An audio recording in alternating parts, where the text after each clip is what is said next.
Hello दोस्तों, refix India के YouTube channel पे आपका फिर से स्वागत है।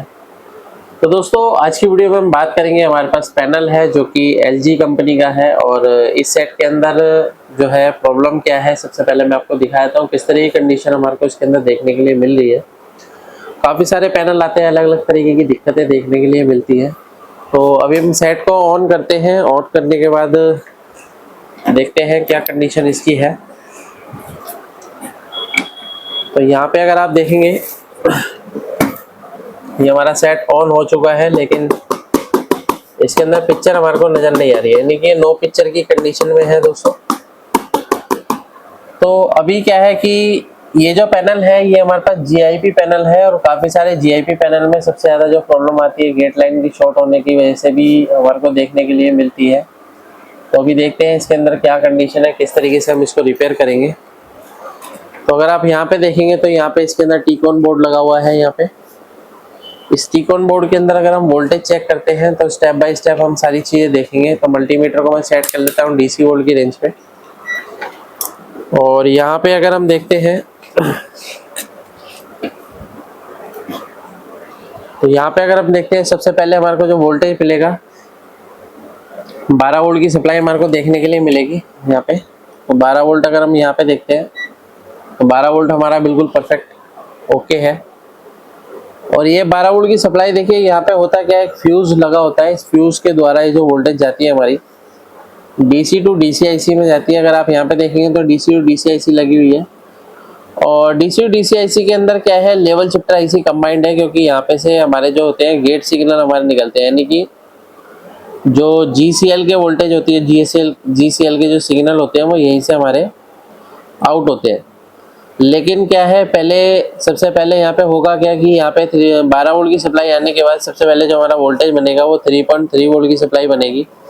तो 3 वोल्ट की सप्लाई देखिए यहाँ पे हमारा बिल्कुल परफेक्ट तरीके से हमारे को मिल रही है। 3 वोल्ट ओके है। अभी 3 वोल्ट ओके होने के बाद अगर हम आगे चेक करते हैं तो अगर आप यहाँ पे देखेंगे तो एक हमारी टीकॉन IC लगी हुई है, यहाँ पे रोम IC भी लगी हुई है। रोम IC की अगर मैं पिन नंबर 8 पे 3.3 वोल्ट की सप्लाई यहाँ पे देखते हैं तो परफेक्ट तरीके से हमारे को मिल रहा है। 3.3 वोल्ट ओके है। और यहाँ पे अगर हम देखते हैं तो 1.8 वोल्ट हमारे टीकॉन IC की वोल्टेज है, जो कि इसके अंदर रैम लगी होती है उसकी वोल्टेज है। और यहाँ पे देखते हैं एक हमारे को यहाँ पे वोल्टेज मिल रही है 3.3 वोल्ट, तो ये भी हमारी ओके है। तो अभी क्या है कि हमारी टीकॉन IC की जो वोल्टेज रिक्वायरमेंट है वो कंप्लीट है। और ये वोल्टेज रिक्वायरमेंट कंप्लीट होने के बाद जब हमारी इनेबल वोल्टेज जाती है तो सबसे पहले जो वोल्टेज हमारा बनेगा AVDD वोल्टेज बनता है। अगर आप यहाँ पे देखेंगे तो ये हमारा डायोड का एनोड पॉइंट है। तो एनोड पॉइंट पे भी हमारा 12 वोल्ट की सप्लाई बन रही है, क्योंकि यहाँ पे गेट पल्स रहती है। और यहाँ पे जब गेट पल्स जनरेट होगी तो हमारा यहाँ पे जो है बूस्ट वोल्टेज बनता है। तो अगर आप यहाँ पे देखेंगे तो यहाँ पे हमारे को बूस्ट वोल्टेज जो है यहाँ पे देखने के लिए नहीं मिल रहा है, क्योंकि कई बार IC जो होती है या तो प्रोटेक्शन मोड में होती है या फिर IC खराब हो जाती है। तो इस तरह की कंडीशन हमारे को देखने को मिल सकती है कि जो डायोड है AVDD का, जिसमें दोनों साइड से हमारे को 12 वोल्ट की सप्लाई मिलेगी। तो अभी क्या है, यहाँ पे अगर हमारे को 12 वोल्ट की सप्लाई मिल रही है तो इस कंडीशन में सबसे पहले हम सेट को ऑफ कर लेते हैं। और कई बार क्या होता है कि LG के पैनल के अंदर सबसे ज़्यादा कॉफे जलती भी है, दोनों साइड से कॉफ जल जाती है, तब भी हमारा जो पैनल है वो प्रोटेक्शन मोड में चला जाता है। तो इस कंडीशन में मैंने इसको क्या है यहाँ से रिमूव कर दिया है, यानी कि जो हमारा टीकॉन बोर्ड है उसको हमने अलग कर दिया है। तो अभी हमारे को एक चीज़ कंफर्म हो जाएगी, यहाँ से जो प्रॉब्लम है वो हमारे टीकॉन बोर्ड में है या फिर हमारे पैनल में दिक्कत है। तो अगर आप यहाँ पे देखेंगे तो अभी भी इसका जो है AVDD पे हमारे को 12 वोल्ट की सप्लाई देखने के लिए मिल रही है। अब जैसे कि अगर आप यहाँ पे देखेंगे तो AVDD जो वोल्टेज हमारा रहता है वो 14 वोल्ट से 20 वोल्ट के बीच में हमारे को देखने के लिए मिलता है। लेकिन ये जो 12 वोल्ट है, इस 12 वोल्ट से हमारा VGH भी बनता है, VGL भी बनता है। तो अभी अगर हम देखते हैं तो पैनल में हमारे को कोई भी वोल्टेज देखने के लिए नहीं मिल रही है। यहाँ पे अगर आप देखेंगे तो कोई भी वोल्टेज हमारी नहीं है। VGH वोल्टेज अगर मैं यहाँ पे देखता हूँ तो VGH पे भी मेरे को कोई वोल्टेज नज़र नहीं आ रही। VGL पे देख लेता हूँ तो VGL पे भी हमारे को कोई भी वोल्टेज नहीं मिल रही है। और जब तक ये वोल्टेज नहीं बनेगी तब तक हमारी लेवल शिफ्टर एक्टिव नहीं होगी। और इस लेवल शिफ्टर अगर हमारी एक्टिव नहीं होगी तो पैनल हमारा लो पिक्चर की कंडीशन में रह सकता है, या फिर कुछ वोल्टेज अगर इसकी बनती है, कई बार कुछ सिग्नल नहीं बनेंगे तो वर्टिकल बार में भी जा सकता है। तो अभी जो मेरे पास प्रॉब्लम है वो नो पिक्चर की कंडीशन है। तो नो पिक्चर की कंडीशन में ये रहता है कि जब तक आपकी सभी वोल्टेज नहीं बनेगी तब तक आपकी पैनल में पिक्चर नहीं बनेगी, क्योंकि लेवल शिफ्टर अभी तक एक्टिव नहीं है। और लेवल शिफ्टर एक्टिव कब होगी? जब हमारा VGH और VGL बनेगा। जैसे कि अगर आप यहाँ पे देखेंगे तो VGH के पॉइंट पे तो हमारे को कुछ भी नहीं मिल रहा है। तो अगर हम सेट को क्या है एक बार ऑफ करके ऑन करके देखते हैं क्या कंडीशन हमारे को मिलती है। कई बार क्या होता है टी-कॉन में शॉर्टिंग वगैरह भी होती है, तब भी इस तरीके की दिक्कत मिल सकती है। तो सेट को मैंने ऑन किया है, तो जैसे ही हम इसको ऑन करते हैं तो अभी हमारे को VGH के पॉइंट पे कोई भी बूस्ट वोल्टेज देखने के लिए नहीं मिली है। जब भी हमारे पैनल में शॉर्टिंग होती है तो वोल्टेज हमारी बढ़ के एकदम से कम होती है, लेकिन अभी हमारे को ऐसा कुछ भी देखने के लिए नहीं मिल रहा है। तो फिलहाल अभी हम इसको शॉर्टिंग चेक करते हैं। तो शॉर्टिंग चेक करने के लिए मल्टीमीटर को DC वोल्ट से वोल्टेज रेंज से हटा के हम कंटिन्यूटी पे लगाते हैं। और यहाँ पे जितने भी PF लगे होते हैं, इन PF को एक बार चेक करने की कोशिश करते हैं कि यहाँ पे कहीं ना कहीं PF अगर हमारे को शॉर्ट मिलता है तो उसको हम रिप्लेस करेंगे। तो यहाँ पे आप ये देख सकते हैं, ये आपने कब करना है, ये कनेक्टर हटाने के बाद, जिससे कि क्या है कि हमारे को एग्जैक्ट टेस्टिंग होगी टी-कॉन बोर्ड की। यहाँ पे देख सकते हैं ये हमारे को वैल्यू दिखा के बंद हो गया है। यहाँ पे कोई भी शॉर्टिंग नहीं है, कोई भी शॉर्टिंग यहाँ पे नहीं है। अगर हम यहाँ पे देखते हैं तो ये देखिए VGL के पॉइंट है, VGL के पॉइंट में भी देख लेते हैं हम। यहाँ पे भी कोई शॉर्टिंग हमारे को नहीं मिल रही है। तो फिलहाल क्या है कि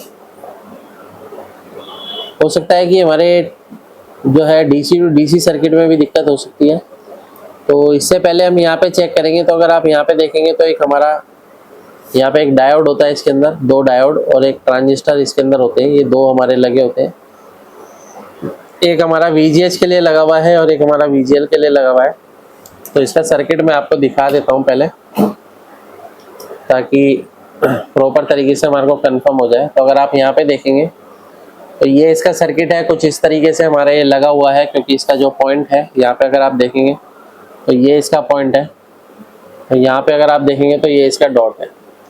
तो ये हमारा क्या है, डुअल चैनल जो है हमारा स्विचिंग डायोड लगे हुए हैं और एक हमारा PNP ट्रांजिस्टर हमारा यहाँ पे लगा हुआ है। यहाँ पे आप ये देख सकते हैं, ये इसकी डाटा शीट है। PNP ट्रांजिस्टर लिखा हुआ है यहाँ पे, PNP transistor with dual series switching diode. अब ये कंपोनेंट है, यानी कि इसके अंदर 2 कंपोनेंट है। तो काफी सारे टेक्नीशियन इसको सोचते हैं ये IC है, तो ये IC नहीं है, ये एक डायोड और ट्रांजिस्टर है, जो कि बॉडी जिसकी दोनों की एक ही है। तो इसको अगर हम चेक करते हैं तो इसको चेक करने के लिए देखिए यहाँ पे जो है हमारा एक ट्रांजिस्टर है। तो इस ट्रांजिस्टर को अगर हम यहाँ पे चेक करते हैं तो ट्रांजिस्टर की वैल्यू हमारे को जब देखनी है तो मल्टीमीटर को हम डायोड मोड की रेंज पे लगाएंगे। और यहाँ पे अगर मैं चेक करता हूँ तो एक साइड पे को 2.590 दिखा रहा है और दूसरी साइड अगर हम यहाँ पे चेक करते हैं तो ये हमारे को यहाँ पे कोई भी वैल्यू नहीं दिखा रहा है। इसको अगर मैं चेक करता हूँ तो यहाँ पे अगर हम देखते हैं तो यहाँ पे जो मेरे को ये वैल्यू दिखा रहा है ये 118 दिखा रहा है। और ये 118 का मतलब ये है कि भाई यहाँ पे जो है, जो हमारे ट्रांजिस्टर होता है, ट्रांजिस्टर के अंदर भी एक डायोड होता है जो कि हमारे को 500 या 500 से अबव वैल्यू दिखाता है।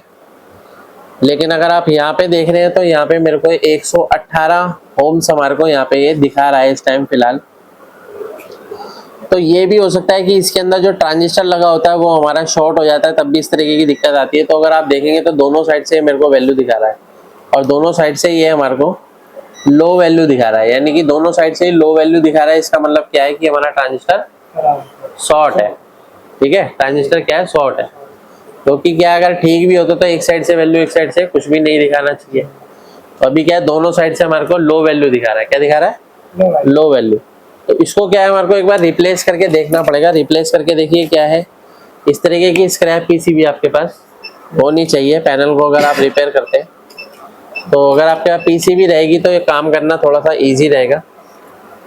इसके लिए हम ले लेते हैं थोड़ा सा पेस्ट, और पेस्ट हम लगाते हैं। और यहाँ पे एक बार मैं चेक करके एक बार दिखा देता हूँ, क्योंकि इस ट्रांजिस्टर की भी एक बार मैं टेस्टिंग कर लेता हूँ। कई बार क्या होता है कि हम निकाल के लगाते हैं तो वो भी हमारा खराब निकल सकता है। तो इसको अगर मैं यहाँ पे चेक कर रहा हूँ तो देख सकते हैं यहाँ पे क्या वैल्यू दिखा रहा है, 586, यानी कि ये हमारा ओके है, ठीक है ना, क्योंकि डायोड की जो वैल्यू है वहाँ पे लो हो गई है। और जरूरी नहीं है कि बीप साउंड देने पे ही हमारा डायोड शॉर्ट होगा, उसकी वैल्यू भी कई बार देखी जाती है, ठीक है ना। तो अगर हम इसको यहाँ से चेंज करते हैं, थोड़ी सी एयर बढ़ाओ इसकी, हाँ, इसको हम यहाँ से रिप्लेस करते हैं और देखते हैं क्या कंडीशन बनती है। तो ये हमने यहाँ से निकाल दिया है और इसको हम यहाँ से लगाएंगे। तो जो भी हमारे पास खराब टीकॉन वगैरह पड़े होते हैं तो इनके जो कंपोनेंट्स है वो काम में आ जाते हैं। तो आप जब भी काम करोगे तो इस तरीके के पार्ट्स कंपोनेंट को फेंकना नहीं है, अपने पास ही रखना है, ठीक है ना, ताकि ये छोटे छोटे जो कंपोनेंट है वो आपके काम आ जाए।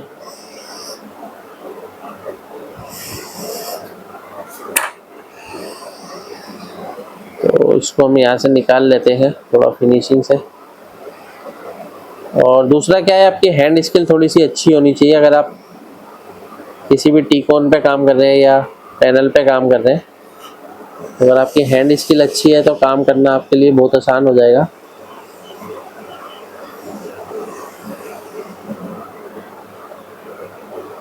तो यहाँ पे ये मैंने इसको लगा दिया है। और यहाँ पे थोड़ा सा ये ध्यान देना कि जब भी हम इसको लगाते हैं तो थोड़ा सा अलाइनमेंट का ध्यान देना, थोड़ा सा फिनिशिंग से लगे। और दूसरी क्या चीज़ है कि भाई इसके ऊपर हमारे को डॉट वगैरह भी देखना होता है, तो डॉट हमारा बिल्कुल परफेक्ट होना चाहिए। और जैसे ही आपने इसको लगाया एकदम से सप्लाई नहीं देनी है। अगर आप सप्लाई एकदम से दोगे तो हमारी वो आईसी या कंपोनेंट क्या है, शॉर्ट हो सकता है, खराब हो सकता है। तो उसको क्या है, इस तरीके से आप ठंडा करोगे, ठीक है, और ये साफ भी हो जाएगा और ठंडा भी हो जाएगा। थोड़ा सा वेट करते हैं। और यहाँ पे हमने इसको लगाया है और अभी हम दोबारा से सेट को ऑन करके एक बार इसकी वोल्टेज चेक करेंगे क्या कंडीशन है वोल्टेज की। तो सेट को मैं ऑन करता हूँ और AVDD वोल्टेज चेक करते हैं पहले हम।